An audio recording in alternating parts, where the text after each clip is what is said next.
Good evening once again. It's Monday. It's 8 o'clock, and it's time for the regular Monday review show. This is where Keith and I discuss all things refereeing decisions, refereeing issues, and all about refereeing. We go out on Facebook. If you want to join in, we're on facebook.com/Hanging Judge Ref. We also go out on YouTube. If you'd like to make any comments or ask any questions, there's a little thing on the bottom right-hand corner of your screen, certainly is on mine, and you can send in your questions there. We have viewers from all over the world, from the USA, from Europe, from Africa, and we even have people from Australia and India.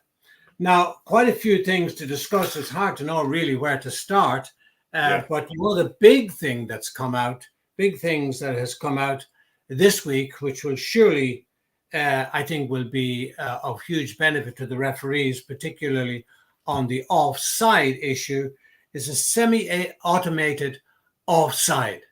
Yeah. Keith, those are the bones, some meat on the bones.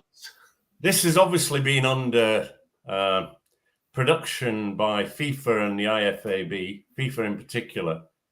And what it does is, one of the delays in reaching offside decisions, and one of the areas that has been great concern, is the actual position. Because, I mean, obviously, an offside position doesn't necessarily mean that the player has committed an offence. So we need to get that one right. What the semi-automated system does is it doesn't use broadcast cameras. It has its own dedicated camera system, which is installed in the stadiums. Every player on the field of play, because they're now using AI, so every player has 29 datum points. Every player. And of course, they're tracking the extremities of the parts of the body in particular that, if you like, are deemed parts of the body that influence the offside position, i.e. the head, the feet, areas that they can score.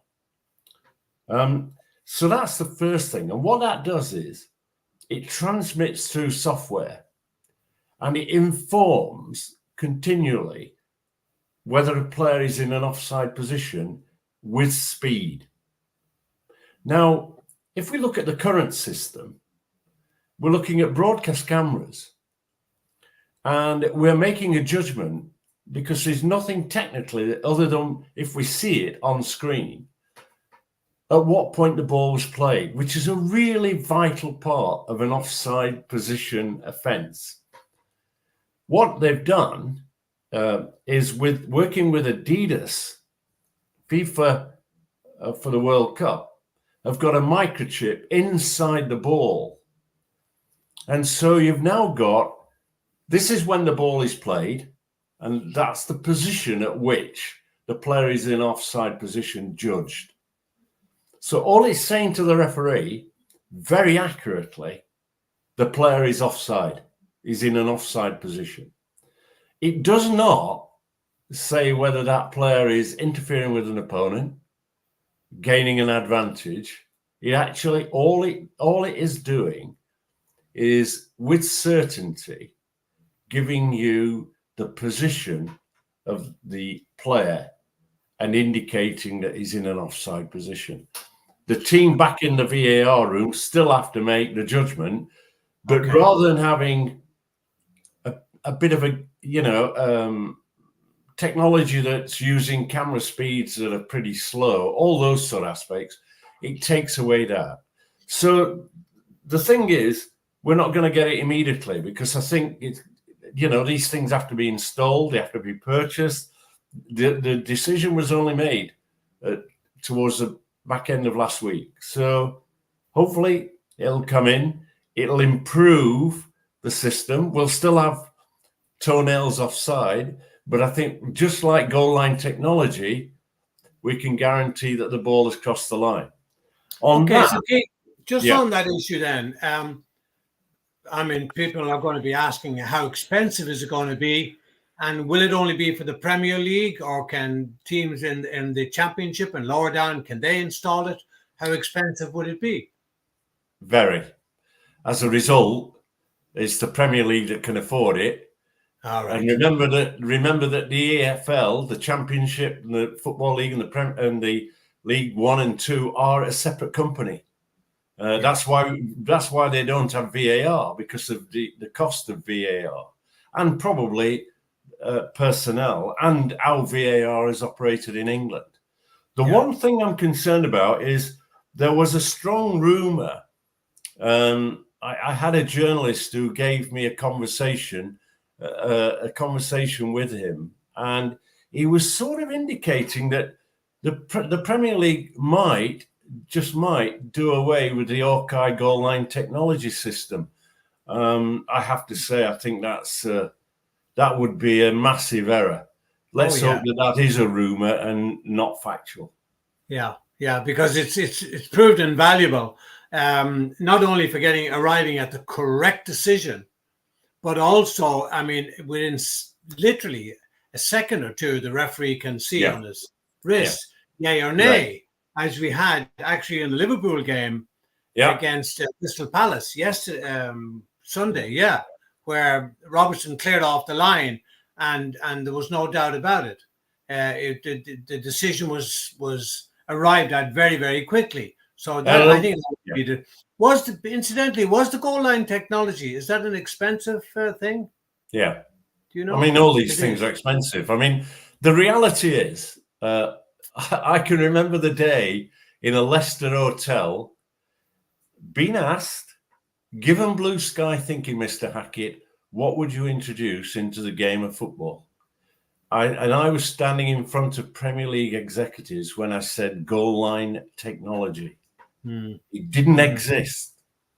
And the CEO of the Premier League looked at me like as though I'd dropped a big bomb on the meeting, because he suddenly thought I'd put my head in a noose.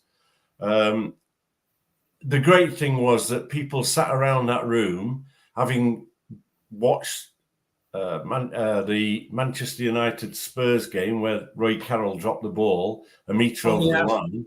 They'd seen that, and I'd actually said the game of football is about goals, and if we can't judge accurately a goal being over the line, and I gave the reasons for that, the human eye, the link between the eye, the vision, the potential covering of a player, of the ball, all those aspects I put in. The position of the linesman, in this case at Manchester United, he was halfway between the halfway line and the penalty area, watching and in line with the second rearmost defender. There was no way, even I judged the distance and the speed required, even an Olympic athlete wouldn't have been able to make that time up to be in the position to judge. And you remember, Keith, the semi-final where England were in South Africa in the 2010 World Cup. Was it Lampard all gone over the line? And that was the key turning point, because we'd already had the system approved, not in use. We were trying to get approval from FIFA to operate it. And that, from the year that we had it, it took 4 or 5 years, extra years, in which to get FIFA approval. And I can remember going to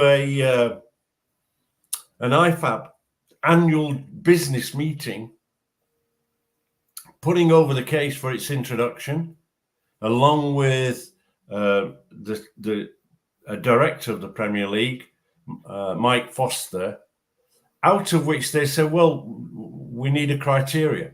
And so we came out of that room and wrote a criteria with Dr. Paul Hawkins for OCA. Some years later, it was introduced.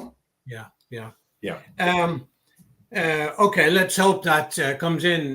There was an incident also in South Africa in a CAF Champions League with Mamelodi Sundowns, who are owned by a guy called Patrice Motsepe, who's now the current president of CAF.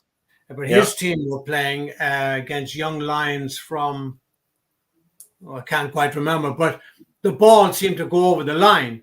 Now, the referee stood in the middle of the park waiting, and I thought, oh, what's he waiting for? Now, I didn't realize this is at Loftus Versfeld where they play the rugby in Pretoria, and the ball appeared to cross the line and come back out again. But again, we couldn't fully see whether the whole of the ball had crossed the line. And this has been going on, this whole argument about the whole of the ball, or the paint on the edge of the ball, but it's the circumference of the ball. And eventually the referee said no, that the whole of the ball had not crossed the line. How he could have seen, I don't know, because they don't have goal line technology. Yeah. And I'm wondering why he was waiting. It was probably the only reason. Well, one assumes that he was waiting because the person who can judge without VAR or goal line technology, the person who can judge that is in fact the assistant referee running the line.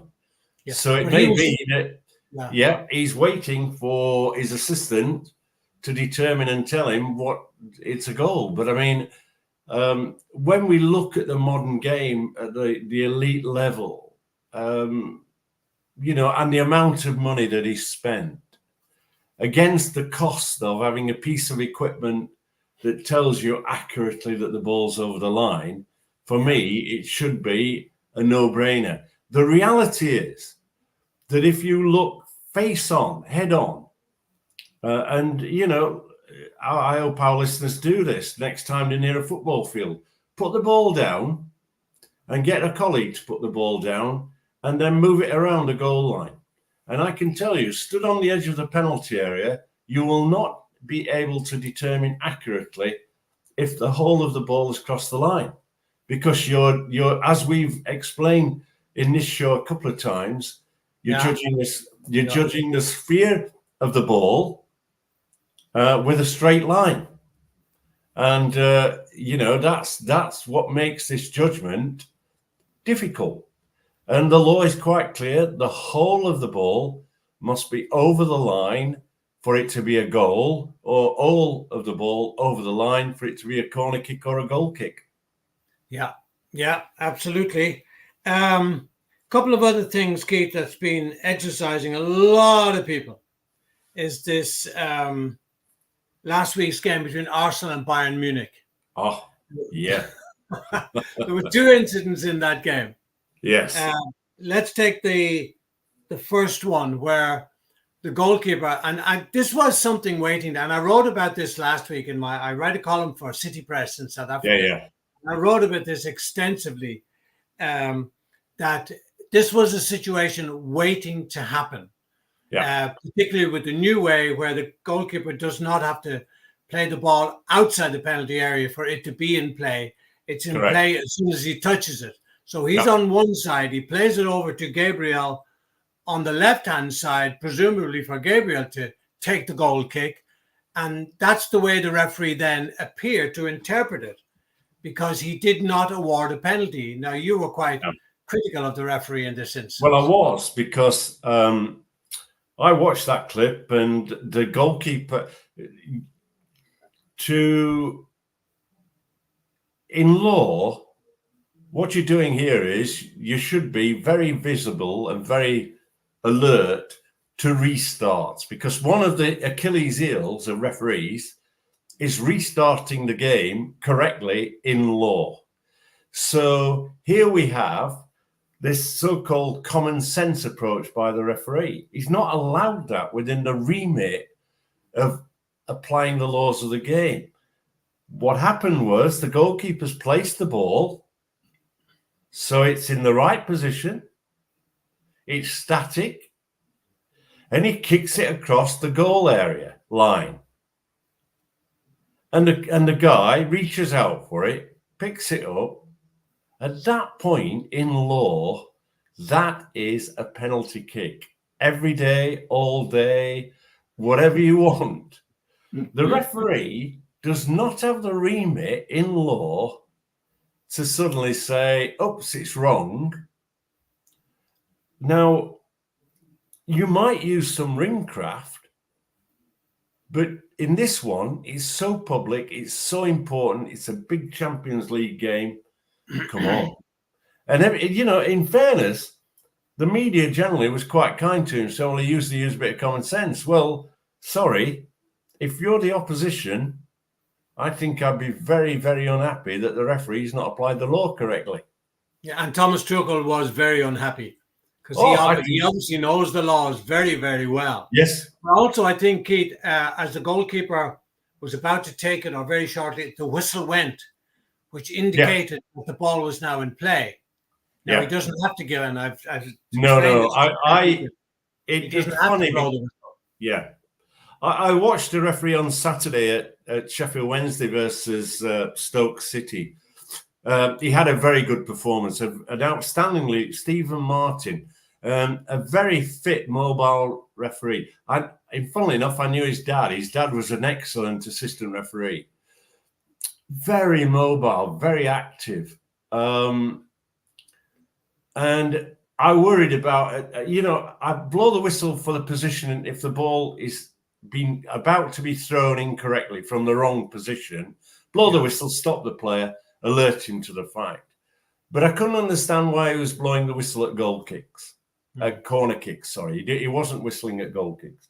Here is an international referee, and I cannot understand why any international referee, other than if he considered time wasting was taking place, to actually blow the whistle to start a goal kick. Yeah. You might go, come on. The signal is sufficient. The hand signal is sufficient. So, look, he's wrong in law. Everybody says, the media, it's common sense. The reality is it was in my opinion, outside the remit of the referee. Good job I wasn't assessing his performance because he would have got hammered. Yeah, likewise with me too. Absolutely. And then in the same game, we had an incident late into time added on at the end of the 90 minutes, where Arsenal were looking for a penalty. Yeah. I tell you, I was watching this game and I've just gone off my seat a little bit and gone penalty. Immediately the referee blows. He's in a good position. I mean, look, I've criticised the referee on that one decision. However, let me tell you, I thought this referee was a breath of fresh air. He's a top class official. So there were many is his name, from Sweden. Yeah, there were many positive points about his performance. Yeah. But key major incidents is what elite referees live on. So I've gone penalty kick. I thought it was nailed on. Then VAR comes in and we are watching television, suddenly start to the replays. And the Arsenal player, Saka, has continued his run towards the goalkeeper. The goalkeeper's moved out to the right, going for the ball. And Saka gives up the ball, relatively speaking, and with a foot raised, manufactures contact with the goalkeeper. Yeah. And once the referee saw that, he went, no penalty. This was, for me, excellent. Now, here comes the problem I have. Because I've seen it this weekend and I see it almost every weekend. When we have an act of simulation, i.e., they're judging whether a penalty should take place or not, should be given. When they decide that it's not given, there's got to be a reason for not giving it. Now, offside, we take for granted if it's offside. But here, we're seeing a complication, I think, that needs to be clarified in law, because we're seeing acts of simulation like this one, a manufactured attempt to deceive the referee. And I want to know why referees generally, all of them, are not cautioning in that situation. Yeah. And I just think that if you are saying you've awarded a penalty kick and then you go to the screen and suddenly you say it's not a penalty kick because the player has dived, putting it mildly, with act of simulation, then that should result in a caution. Yeah. So I think that the Arsenal player should have been cautioned. And in all acts of simulation, Keith, and it's not happening. Oh, There are no. players diving all over the place, pretending to be injured, they're falling down, and they're getting away with it. Surely that is not enough. Well, I think that, I mean, I don't, look, when discussions started taking place about VAR coming into the game, and ignoring all the negatives that we've seen around VAR, its application is the weak link, not the technology, now that semi-automated system is coming in. I thought one of the things that they would do is say, right, this is if you like, a mechanism that will stop acts of simulation because we're going to penalize it. And I'm disappointed that the football authorities are not recognizing that simulation is a cancer within the game. And they're not taking any action about it. And the only thing they can do is they're in a position, because Scotland at one stage a few years ago did apply retrospective punishment for acts of simulation. And I thought that, I think Gordon Johnson was then the CEO or the president of the Scottish FA. And I welcomed that with open arms. Unfortunately, the Premier League wouldn't do that. But I think this is down to the authorities. I think it's down to FIFA and the IFAB saying, look, we will allow a re-refereeing of a situation if there's a clear act of simulation, to act as a preventative measure.